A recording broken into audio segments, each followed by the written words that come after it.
जय माता दी, जय माँ कामाख्या। कामाख्ये वरदे देवी नीलपर्तवासिनी तम देवी जगत माता योनि मुद्रे नमस्तुते। कामाख्ये काम संपन्ने कामेश्वरी हर प्रिय कामनाम देहि मैं नित्यम कामेश्वरी नमस्तुते। कामदे कामरूपस्ते सुभगे सुर सेविते करोमि दर्शन देव्यम सर कामार सिद्धयेत।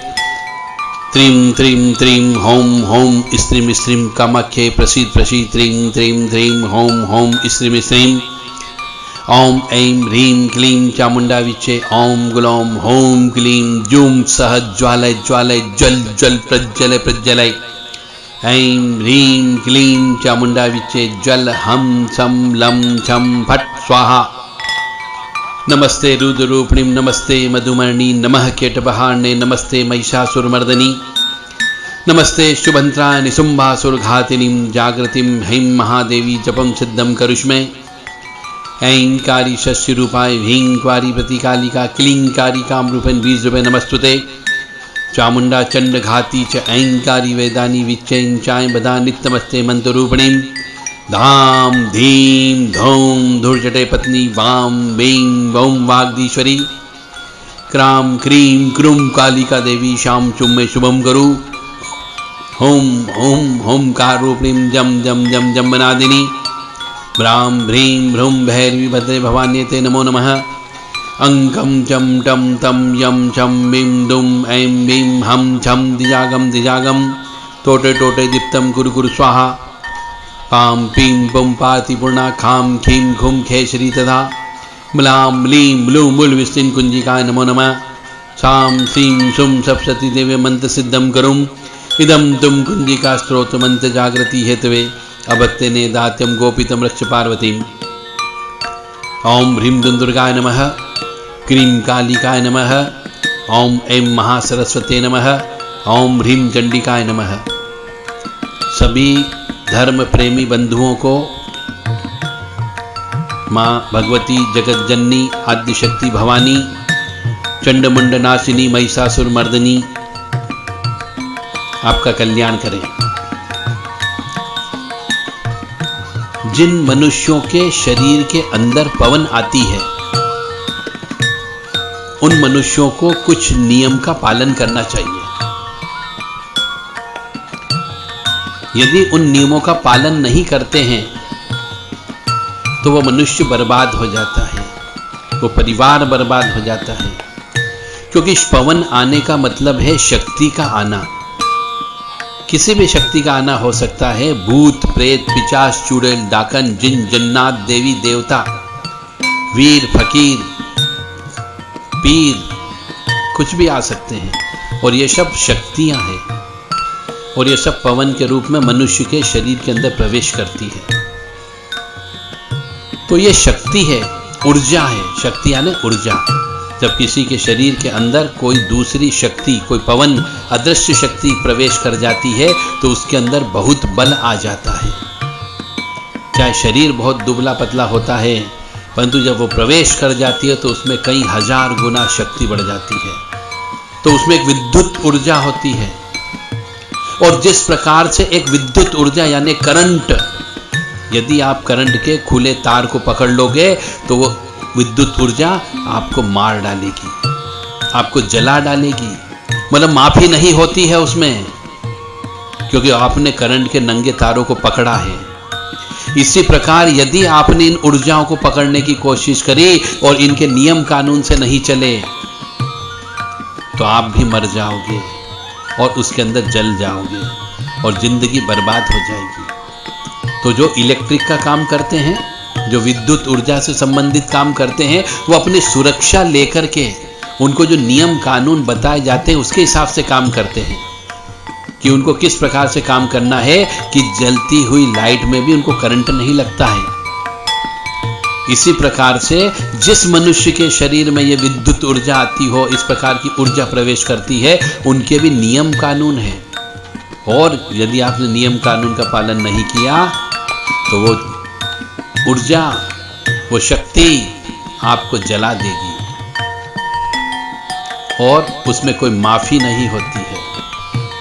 करंट लगता है तो कोई माफी नहीं होती है, गलती की है तो सजा भुगतना होती है। इसी प्रकार से जहाँ पर ये शक्तियाँ आती है, ऊर्जा आती है, पवन प्रवेश करती है, उस जगह भी कोई माफ़ी नहीं होती है। चाहे एक माँ का बेटा कितना ही माँ से प्रेम करता हो, परंतु यदि वो भी गलती करेगा तो माँ माफ़ नहीं करती है। इसीलिए इन शक्तियों से खेलना नहीं चाहिए। जिस प्रकार से करंट के तार से नहीं खेलते, ऐसे इन शक्ति से भी नहीं खेलना चाहिए। और यदि खेलोगे तो बर्बाद हो जाओगे। अब आप कहेंगे साहब कौन से नियम? तो इसके लिए आपको प्रशिक्षण लेना होता है, ट्रेनिंग लेना होती है, उसके बाद आपका अपॉइंटमेंट होता है। परंतु कभी कभी शक्तियाँ आपसे प्रेम करते हुए आपके पास चली आती है। आपकी मन्नत होती है, उस मन्नत की वजह से आपके शरीर में प्रवेश कर जाती है और आपको नियम कानून का ज्ञान नहीं होता है, तो आप 1000 प्रकार की गलतियाँ करते हैं। और जब गलतियाँ करते रहते हैं तो आपका घर परिवार बर्बाद हो जाता है। तो ऐसे कौन कौन से नियम जिनका पालन करना चाहिए? तो जिन घरों में आज भी हम देखते हैं पवन आती है, वो घर बहुत परेशान रहता है, दरिद्री रहता है। कहीं पे यदि उनकी किसी महिला के शरीर में आ रही है तो उनके पति की सर्विस छूट जाती है। यदि बच्चे पढ़ रहे हैं तो वह अच्छे से बच्चे पढ़ लिख नहीं सकते हैं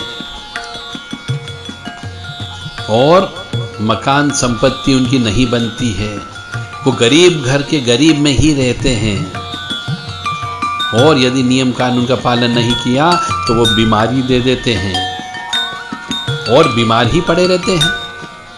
अब आप कहेंगे जिस घर के अंदर पवन आती हो, शक्ति आती हो, उस घर में तो कम से कम सुख होना चाहिए, आनंद होना चाहिए। परंतु सुख नहीं होता है, उस घर में क्लेश की उत्पत्ति होती है, उस घर में प्रगति नहीं होती है। क्यों नहीं होती है? क्योंकि आप गलतियां करते हैं, उस शक्ति के साथ खेलते हो। खेलना नहीं चाहिए। और जिन मनुष्यों के यहाँ पर देवी देवता आते हैं, उनके बच्चे अच्छे भी नहीं निकलते हैं। ये भी अनुभव में देखा गया है। और जिनके यहाँ पर देवी देवता आते हैं, अनुभव में ये भी आया कि उनके घर में अकाल मौत भी होती है। अब आप कहेंगे कि साहब जब शक्ति और पवन आती है तो अकाल मौत क्यों नहीं रोक पाई? बहुत से भगत लोग रहते हैं, वो बहुत परेशान और कष्ट में भी रहते हैं। और जिनके यहाँ देवी देवता आते हैं, वह मनुष्य उन देवी देवताओं के नियमों का बिल्कुल भी पालन नहीं करते हैं, तो बहुत जल्दी वह पवन आना बंद कर देती है और इस प्रकार का शाप देके चली जाती है कि जिंदगी भर कोई भी उन शाप को विमुक्त नहीं कर सकता है। भयंकर कष्ट की उत्पत्ति होती है। और फिर बाद में आम जनता ये कहती है या घर परिवार वाले कहते हैं कि और पूजा करो और अपने ऊपर कष्ट का लबादा ओढ़ लो।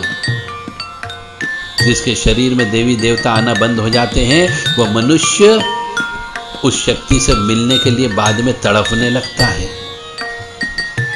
परंतु उसको वो शक्ति नहीं आती, क्योंकि वो उसके शरीर को, उसके चोले को छोड़ करके चली जाती है और पुनः नहीं आती है। और उसको लाने के लिए बहुत जतन करना होते हैं, बहुत प्रयास करना होते हैं, तब जाकर के वो शक्ति वापिस आती है।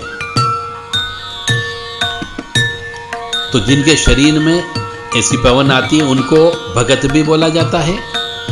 कुछ जगह पंडा बाबा बोलते हैं, कुछ जगह भोपा बोलते हैं, कुछ जगह झाड़ बोलते हैं, और कुछ जगह सवारी आती है, उनको सवारी भी बोला जाता है, और कुछ जगह घोड़ा भी बोलते हैं। और ऐसे मनुष्य भयंकर विपत्ति में गुजरते हैं और विपत्ति का सामना करना पड़ता है। और ऐसी शक्ति जब नाराज होकर के जाती है तो सर्वप्रथम शरीर को तोड़ने का काम करती है। शरीर के अंदर अनेक प्रकार की व्याधियां और बीमारियां दे देती है और उस मनुष्य को जो झाड़ होता है, जो भगत होता है, उसको तरह तरह की बीमारी देकर के तड़पने के लिए छोड़ देती है। वह दोबारा पुनः पीछे मुड़ के नहीं देखती और वह व्यक्ति तड़पते रहता है। इसलिए जिन मनुष्यों के यहाँ पर देवी देवता आते हों, विशेष तौर से देवियाँ आती हो, चाहे वो स्थानीय देवियाँ हो, चाहे वो बड़ी देवी हो, चाहे वो बीजासन हो, चाहे वो काली हो, चाहे वो दुर्गा हो, तो उनको प्रसन्न करने के लिए सबसे अच्छा दिन पूर्णिमा का होता है। अब मैं यहाँ पे उपाय बता रहा हूँ कि इन देवी देवताओं को नाराज नहीं करना चाहिए, उसके क्या नियम है, ताकि आपके घर में सुख शांति बनी रहे और आपका परिवार आनंदित अवस्था में रहे, आपके घर में प्रगति होती रहे। एक तो सर्वप्रथम जिन घरों में इस प्रकार की शक्तियां आती जाती हो, उस मनुष्य को लोभ लालच नहीं करना चाहिए। पहला नियम, यदि आपने लोभ लालच करना प्रारंभ कर दिया तो वह शक्ति उस चोले को छोड़ करके चली जाती है। दूसरा होता है कि इन शक्तियों के लिए पूर्णिमा का दिन, वह कृष्ण पक्ष की अष्टमी का दिन सबसे प्रिय होता है। इस दिन दुर्गा सप्तशती का हवन करना चाहिए। जिन पुरुषों के शरीर में या जिन माता बहनाओं के शरीर में ऐसी पवन आती जाती हो, उनको ये अवश्य करना चाहिए कि हर माह की कृष्ण पक्ष की अष्टमी के दिन दुर्गा सप्तशती नामक एक किताब आती है, उसमें 700 श्लोक होते हैं। उन श्लोकों का विधि विधान से किसी ब्राह्मण के माध्यम से वैदिक हवन अवश्य करवाएं, या फिर पूर्णिमा के दिन अवश्य करवाएं, तो उस घर में सुख शांति बनी रहेगी। पहला नियम है, यदि शक्ति आती है तो उसको प्रसन्न करने का। दूसरा नियम कि वह नाराज क्यों हो जाती है, तो आपको क्या चीज का ध्यान रखना है कि चाहे वो स्त्री हो या पुरुष हो, उसको सबसे पहले अपने चरित्र का ध्यान रखना चाहिए। यदि स्त्री के शरीर में आती हो पवन, तो उस स्त्री को अपने चरित्र को संभाल के रखना है, और यदि पुरुष के शरीर में आती हो तो उसे भी अपने चरित्र का ध्यान रखना है। यानी कि यदि स्त्री है तो अपने पति के अलावा किसी अन्य पुरुष के संबंध में यदि वो सोचने लगती है तो स्त्री चोला छोड़ के चली जाती है। और यदि पुरुष के शरीर में आती है और पुरुष किसी दूसरी स्त्री के बारे में सोच ले कि मुझे यह स्त्री प्राप्त करना है, या किसी के साथ वह सहवास कर लेता है, तो जिस दिन कर लेता है वो दिन उसका आखिरी दिन होता है। शक्ति उस चोले को छोड़ के चली जाती है। तो चरित्रहीनता नहीं होना चाहिए। स्त्री या पुरुष जिनके शरीर में पवन आती जाती हो, उनको शराब नहीं पीना चाहिए और उनको झूठ भी नहीं बोलना चाहिए। यदि झूठ बोलते हो तो झूठ बोलने से देवी बहुत नाराज होती है। यदि झूठ बोलने की प्रकृति है तो आप मान करके चल लीजिए, देवी आपके यहाँ पे आना जाना बहुत जल्दी बंद करने वाली है। तो झूठ बिल्कुल भी ना बोले, न तो घर में बोले, न किसी दूसरे व्यक्तियों से बोले। मनुष्य को मांस का सेवन नहीं करना चाहिए और शास्त्र के नियमों का पालन अवश्य करते रहना चाहिए। यदि ऐसा नहीं करते हैं तो भी कष्ट की प्राप्ति होगी। अमावस्या, पूर्णिमा व कृष्ण पक्ष की अष्टमी को चाहे उस स्त्री हो या पुरुष हो, उसको सहवास या संभोग नहीं करना चाहिए। और यदि वो करते हैं तो यूं मान के चल लीजिए कि उनके साथ पवन यदि आती है और देवी रूप में आती हो तो वह निश्चित तौर से नाराज होकर के जा सकती है। और एक विशेष बात कि जिन घरों में ऐसी पवन आती जाती हो, चाहे उसमें देवी आती हो, देवता आते हो, तो उनको मासिक धर्म के नियमों का कड़ाई से पालन करना चाहिए। एमसी पीरियड के जो नियम हमारे पारंपरिक नियम है, कानून है, परिपाटी है, उनका अवश्य पालन करना चाहिए। अब आप कहेंगे साहब हमें नहीं मालूम, हमारे बड़े बुजुर्गों ने हमें नहीं बताए, तो मैं आपको बता रहा हूं कि प्रथम 3 दिन तक कोई भी कार्य उस स्त्री को नहीं करना चाहिए। 3 दिन तक का मतलब हो गया प्रथम दिन, द्वितीय दिन और तृतीय दिन, मतलब 3 रात तक उस स्त्री को कोई भी कार्य नहीं करना चाहिए। कोई भी कार्य करने का मतलब हो गया झाड़ू पोंछा नहीं लगाना है, खाना नहीं बनाना है, रसोई घर में नहीं जाना है और कपड़े भी नहीं धोना है। प्रथम 5 दिन तक रसोई घर में नहीं जाना चाहिए, यानी कोई भी खाना नहीं बनाना चाहिए उसको 5 दिन तक। और 7 दिन तक उस स्त्री को पूजा नहीं करना चाहिए अपने घर में या मंदिर में, कहीं पर भी किसी भी मांगलिक कार्यक्रम में शामिल भी नहीं होना चाहिए, अन्यथा वो शक्ति, वो देवी नाराज होकर के चोला छोड़ करके चली जाती है। और आप कहेंगे कि साहब हमारी मजबूरी थी, हमको ऐसा करना पड़ गया, तो फिर ये मान के चल लीजिए वो शक्ति आपको छोड़ के जाएगी, क्योंकि वो एक शक्ति है, एक ऊर्जा है, एक करंट है। यदि आप उससे खेलोगे तो वो आपको अवश्य जलाएगी। और नियम यह है कि सूतक पातक वाले घर का भोजन नहीं करना चाहिए। जहां पर बच्चे पैदा होते हो या किसी के घर में मृत्यु हो गई हो तो कम से कम 30 दिन तक उसके घर का भोजन पानी नहीं लेना चाहिए। किसी की हाय या बद्दुआ नहीं लेना चाहिए। किसी की संपत्ति को हड़पना नहीं चाहिए। कोई बांझ पुरुष स्त्री है, उनकी संपत्ति को तो बिल्कुल भी नहीं लेना चाहिए। और किसी दूसरे के घर का खाना भी नहीं खाना चाहिए जब तक कि आप ये कंफर्म नहीं कर लो कि उनके घर में शुद्धता, स्वच्छता और पवित्रता का पालन होता है या नहीं होता है। इसलिए हर एक के घर का खाना भी नहीं खाना चाहिए। आप हाथ जोड़ लीजिए और मना कर दीजिए कि साहब हम शुद्धता, स्वच्छता, पवित्रता मेंटेन करते हैं और हमारी यहाँ शक्ति आती जाती है, इसलिए हम दूसरों के घर का खाना पीना नहीं खाते हैं। और किसी वजह से खाना पड़ जाए तो स्वयं बना करके खाइए। जिनके घरों में पवन आती जाती हो, जिनके घरों में अदृश्य शक्तियाँ आती जाती है, उनको कुल देवता की पूजा वर्ष में एक बार अवश्य जा करके करना चाहिए और कुल देवी की पूजा भी करते रहना चाहिए। यदि कुल देवी देवता नाराज हो जाते हैं तो वह अदृश्य शक्ति जो आती जाती है वह भी शरीर छोड़ करके जा सकती है। अपने पितरों का कभी भी भूल करके अपमान न करें।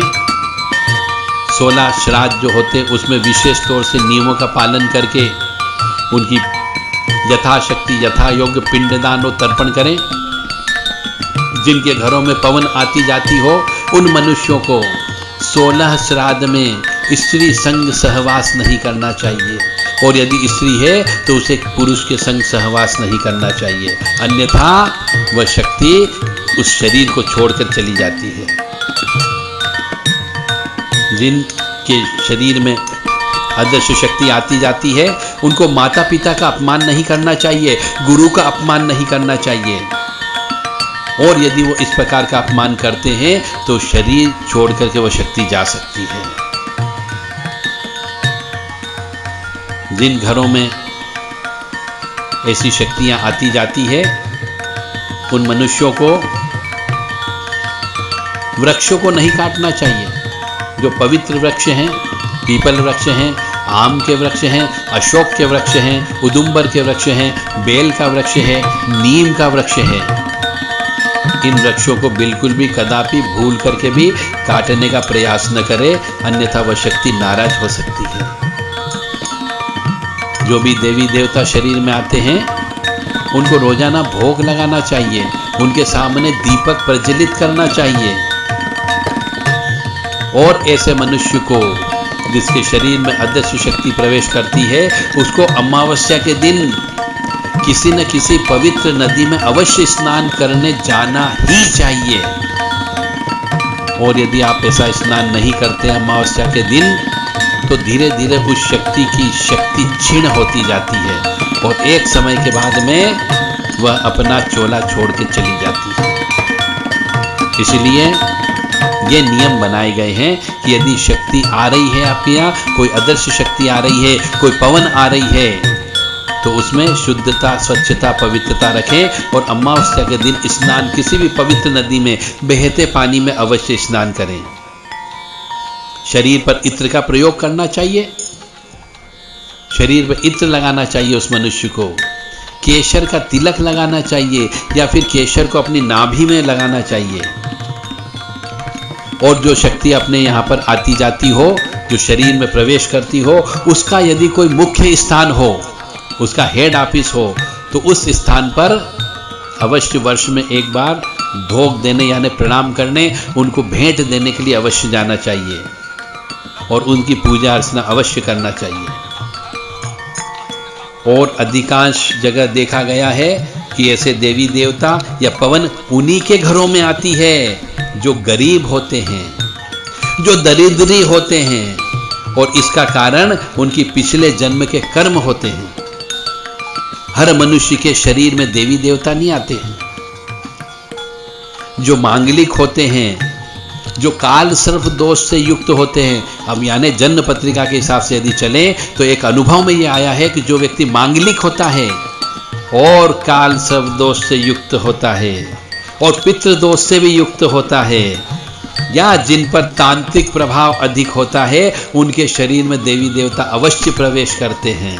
चाहे वो हनुमान का भगत हो या देवी का भगत हो या भैरव जी का भगत हो।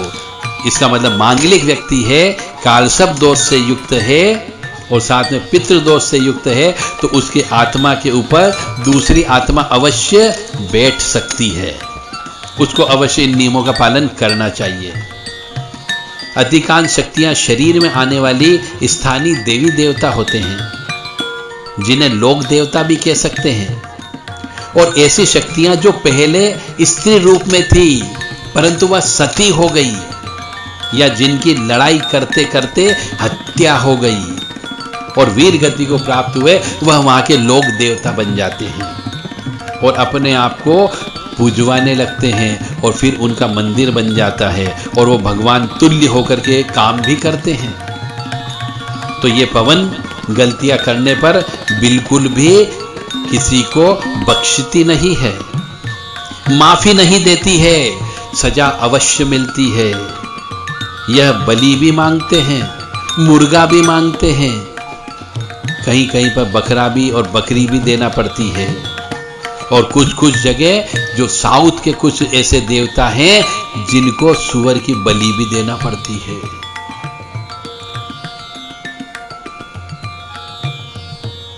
और जिनके यहां पर इस प्रकार की शक्तियां आती हो, उन भगत के पास में, उन गुनिया लोगों के पास में, उन घोड़ों के पास में बलि देने के पैसे भी नहीं होते हैं। इतने दरिद्री हो जाते हैं। अब आप कहेंगे दरिद्री क्यों हो जाते हैं? तो दरिद्री इसलिए हो जाते हैं कि वो उन शक्तियों से, उन पवन से, उन अदृश्य आत्माओं से काम करवाते हैं और काम करवाने के बाद में उनको उनकी भेंट नहीं देते हैं, तो वह भेंट उस भगत से ले लेते हैं, उस घोड़े से ले लेते हैं, उस झाड़ से ले लेते हैं, या उस पंडे से ले लेते हैं, या उस भोपे से ले लेते हैं। इसलिए जिसका भी काम करें उधारी में कोई काम न करें, पहले उस शक्ति की भेंट दिलवाएं फिर काम करिए। यह पवन यानी शरीर में आने वाली शक्तियां भगत के आय के सारे दरवाजे भी बंद कर देती है, उसको सर्विस नहीं करने देती है, उसको कुर्सी पर बैठ के काम नहीं करने देती है, चाहे वह कितना ही पढ़ा लिखा आदमी हो या अंगूठा टेक आदमी हो। वो यदि लेबर का काम करता है तो लेबर के रूप में भी उसको कोई लेके नहीं जाता है। अब बंद क्यों कर देती है? क्योंकि उस शक्ति को अपनी सेवा करवाना होती है। तो यदि वो काम करेगा, यदि वो सर्विस करेगा, तो वो उस शक्ति की सेवा कैसे करेगा? तो इसलिए वो उसके सारे आय के दरवाजे बंद कर देती है कि मेरी सेवा करो। इसलिए बहुत संभल करके शक्तियों का आह्वान करना चाहिए।